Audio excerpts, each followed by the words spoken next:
Wanaofikiria heshima hawana nini? Hawana habari waliokufa. Kwa hiyo kama unaona mwingine amezika hata hajatuambia tuje tuweke udongo, kwani lazima ufanye sahihi? Si uje hata baadaye. Wewe si ni ndugu yake na marehemu udongo si ndio huu hapa kwani lazima na wewe weke udongo? Kile kinachofanywa na mchungaji sio kwamba tunafanya hivi kwa kuwakilisha wote.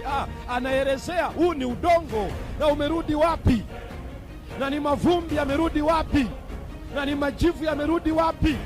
Ule ni ukweli kusema hivi, wanadamu ni udongo, ni mavumbi, ni majivu.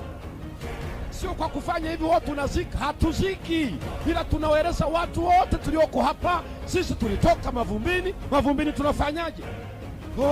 Wamefukia, hawajaniita hata kuweka udongo. Njoo hata baadaye.